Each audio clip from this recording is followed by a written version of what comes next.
Hai, Assalamualaikum. Apa khabar semua? Semua sehat? Pada hari ini, kita akan belajar tentang tanda baca. Murid-murid semua tahu tak apa itu tanda baca? Tanda baca merupakan simbol atau tanda yang digunakan untuk memberi isyarat kepada pembaca supaya meletakkan sesuatu dalam bacaan.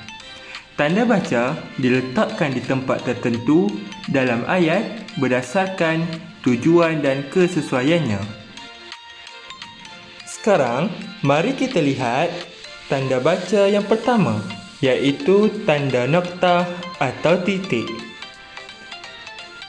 Tanda noktah atau titik ini digunakan pada akhir ayat yang bukan pertanyaan atau seruan.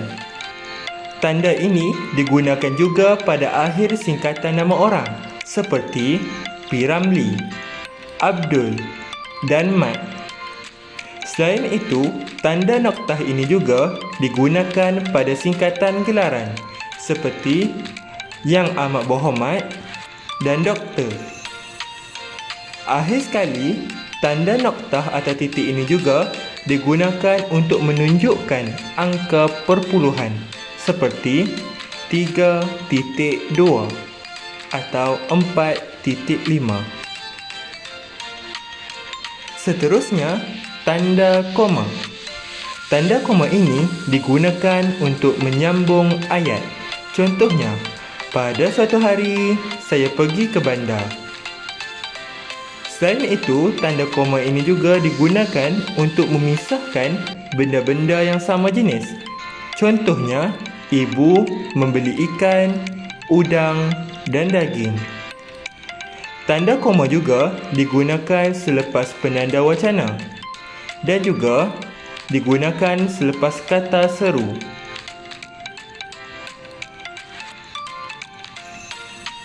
Seterusnya, mari kita lihat tanda soal.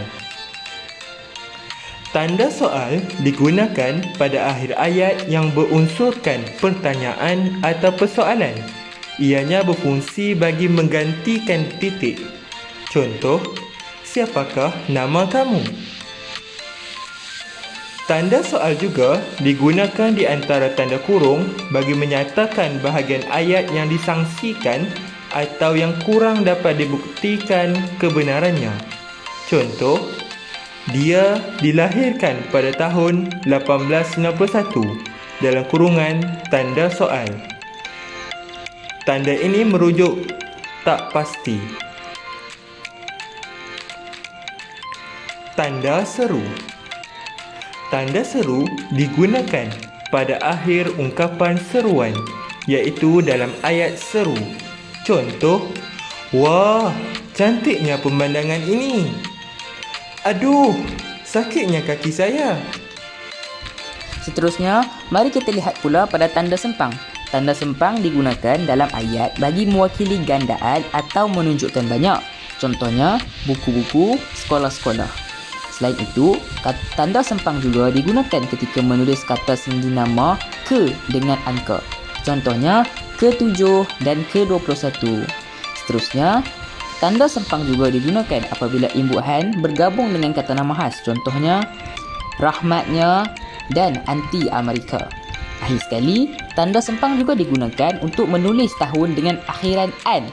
Contohnya seperti 1960-an. Mari kita lihat pula pada tanda petik. Tanda petik mengapit petikan langsung yang berasal daripada pembicaraan, naskah dan bahan bertulis lain. Tanda petik juga mengapit judul syair, karangan atau bab buku. Tanda petik juga mengapit istilah ilmiah yang kurang dikenali.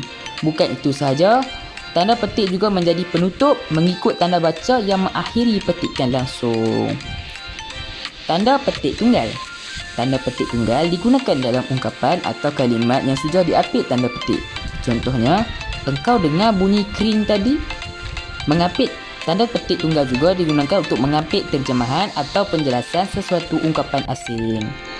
Seterusnya, tanda kurung. Tanda kurung digunakan untuk mengapit tambahan keterangan atau penjelasan. Contohnya, kajian separuh penggal RMK iaitu kurungannya Rancangan Malaysia Kedua. telah dipersetujui. Tanda kurung juga digunakan untuk mengapit keterangan atau penjelasan yang bukan integral pokok pembicaraan. Contohnya, saya melancong ke Ubud. Dalam kurungan, nama tempat yang terkenal di Bali.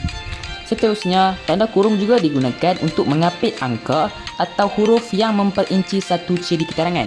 Angka atau huruf itu juga dapat diikuti oleh tanda kurung tutup sahaja. Seterusnya, tanda kurung siku. Tanda kurung siku digunakan untuk mengapit huruf, kata atau kelompok kata sebagai pembetulan atau tambahan kepada kalimat atau bahagian kalimat yang ditulis oleh orang lain. Tanda itu jadi isyarat bahawa kesalahan itu memang terdapat dalam naskah asal. Contohnya, Sang Sapurba mendengar bunyi yang bersih itu. Bunyi di dalam perkataan mendengar mempunyai kurungan, iaitu kurung siku. Tanda kurung siku juga digunakan untuk mengapit keterangan dalam kalimat perjelas yang sudah bertanda kurung. Tanda koma bertitik. Tanda koma bertitik digunakan bagi memisahkan bahagian-bahagian ayat yang sejenis dan setara. Contohnya, malam makin larut, kamu belum tidur.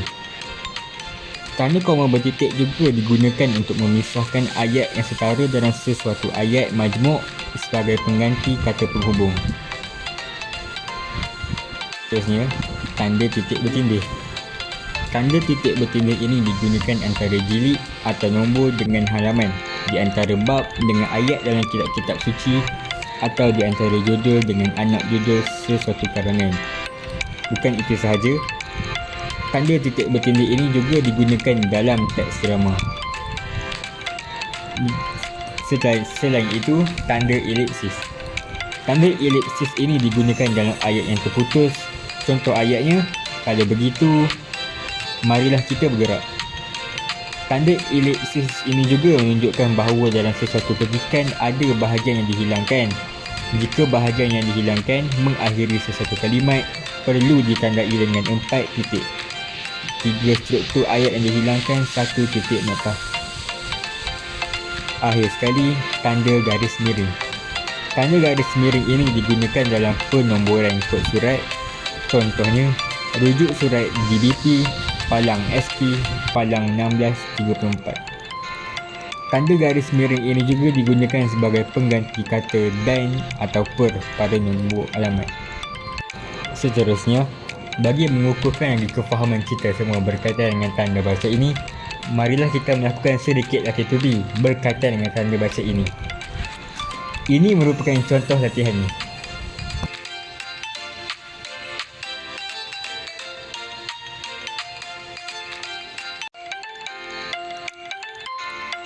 Sekian, itu sahaja daripada kami. Sekian, terima kasih.